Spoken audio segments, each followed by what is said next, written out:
안녕하세요. 네, 여기 991강입니다. 그림 문자의 마지막 강이고요. 마지막 강의는 세금입니다. 그리고 세금은 굉장히 중요해요. 그동안 해왔던 것 중에 우리가 흑토도 있고요, 나무목도 있고, 세금도 이제 마지막이죠. 불화도 있고, 뭐 여러 가지 했죠. 이제 191강의 마지막이 세금인데, 세금은 소전체로 이렇게 씁니다. 우리가 많이 쓰죠. 원래는 세금 하면은 여러 가지로 이제 하는데, 잘 보세요. 우리가 배운 것대로 제가 이게 집이에요. 삼합집. 집이죠. 집에 뭔가 있는 거죠. 근데 이게 삼합집이라는 걸 모를 때는 이게 무슨 글자인지 모르죠. 제가 분명히 이거는 집이라고 그랬습니다. 하늘은 동그랗고 땅은 네모나고 집은 세모나다. 그리고 세모난 거에 살 때 이렇게 하잖아요. 합한다.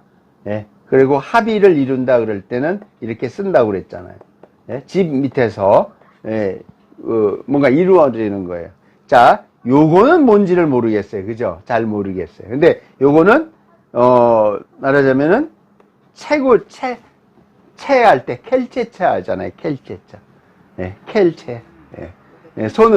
손하고 발바닥하고 제가 비교해 드린 적이 있어요. 그래서 켈체는 요건데, 이게 나무에 캔다라고 그랬잖아요. 켈체하고, 그 다음에 이렇게 짐승의 발자국이 낸 건데, 요 두 자는 같이 쓰고 있다, 지금은. 아마 나중에 앞에 있는 강의를 보시면 알 겁니다. 자, 그 다음에 이거는 땅이겠죠. 자, 땅에서 뭔가를 만들어내는 금속의 물자죠. 근데 금이에요. 금인데, 금을 이렇게 쓴 겁니다. 쇠금은 5가지 색의 쇠이고 황금이 으뜸이며, 황금이라고 돼 있는 거예요. 여러 번 바꾸어도 뭐예요? 바꾸어지지 않는다. 그러니까 금이 지금도 현대까지 와서도 지금 금이 유용하게 쓰이죠. 그 다음에 금본위 제도라고 그래서 이걸 아주 귀중하게 쓰는데, 금이 귀중했던 거는 바꿔지지 않기 때문에 그래요. 그리고 쇠금, 그래서 이제 되는데, 이거를 말하자면 이렇게 쓴 거죠. 오색금야 황이지장 종력불이. 그 다음에 서방지행은 왼쪽으로 이제 뭐죠? 금이 되려면은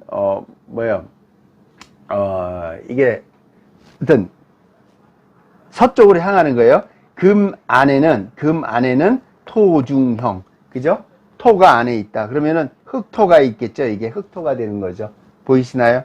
그러니까 땅 속에 안에 있는 거를 캐내는 거예요. 세금이. 그래서 이게 이제 쇠금. 그래서 우리가 이제 많이 쓰죠. 근데 금도, 자, 금이 중요한 거는 변하지 않기 때문에 그러는 건데, 금이라는 거는 지금의 자본의 금도 되지만, 금이라는 건 또 무기도 되거든요. 색깔이 변하지 않는 것도 되지만, 변형이 되거든요. 금은 불에 약하거든요. 그래서 우리가 불에 약하기 때문에 변하잖아요. 그래서 형태를 바꿔지잖아요. 그러니까 변하지 않는 거는 금의 색깔이에요. 그게 좋은 건데 형태는 바꿀 수가 있죠. 그러니까 이 금자를 갖고도 다양하게 해석할 수가 있는 거죠. 금은 무기도 되지만 돈도 되는 거죠. 왜냐면은 청동검할 때 동자에는 다 금자가 들어있죠. 그래서 금운동할 때, 은동할 때는 한자가 다 쇠금자가 들어가지 않습니까? 다른 금이죠. 그러니까 여기서부터 발달해서 올라온 거잖아요. 그러니까 이거를 해석을 잘 하셔야 됩니다. 왜 이런 말씀을 드리냐면, 이런 거 갖고 관심이 있는 분들이 엉뚱한 해석을 하기 때문에 자꾸 그러는 거예요. 그러니까 금은 우리만 좋아하는 게 아니라 현대사회에서도 다 좋아합니다. 변하지 않는 거. 근데 형태는 변할 수 있다는 거. 그 다음에 이게 자본도 되지만 그게 무기도 될 수 있다는 거. 자, 그래서 세금자고요. 세금은 확정된 게 앞에서 말씀드린 은빛은이에요. 요거를 해요. 이게 간자죠. 간방할 때. 볼 흔자예요. 그러니까 백금야라고 정의를 내린 거예요. 그러니까 하얀 금은 금인데 하얀 금도 있는 거야. 하얀 금이 뭐예요? 우리가 흔히 말하는 은인 거죠. 은이 훨씬 더 무르죠. 은이 더 많죠, 금보다. 예. 그러니까 옛날에는 얼마 전까지만 해도 중국에서는 은본위 제도를 했죠. 금본위 제도 하기 전에 은본위 제도를 합니다. 그래서 은을 많이 갖고 있는 사람이 부자였어요.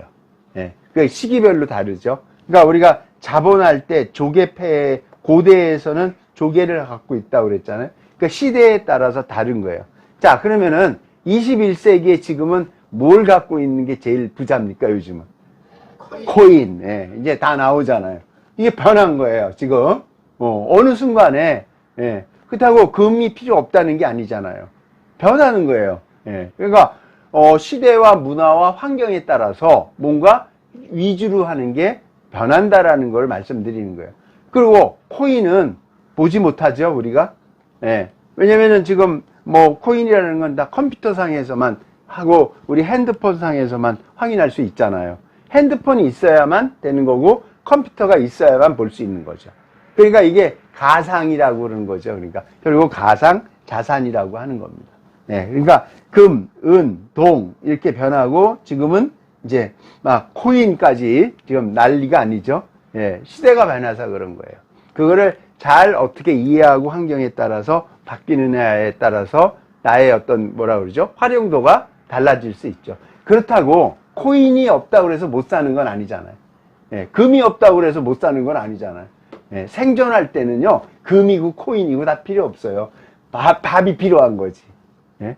지금, 뭐 많잖아요. 그죠? 전쟁 중인 국가에서 제일 필요한 게 금 달라고 코인 달라고 하지 않지 않습니까? 의료, 물, 먹을 거, 그죠? 식량, 이런 걸 달라고 그러잖아요. 자, 잘 생각해 보시기 바랍니다. 자, 그 다음에 동이에요.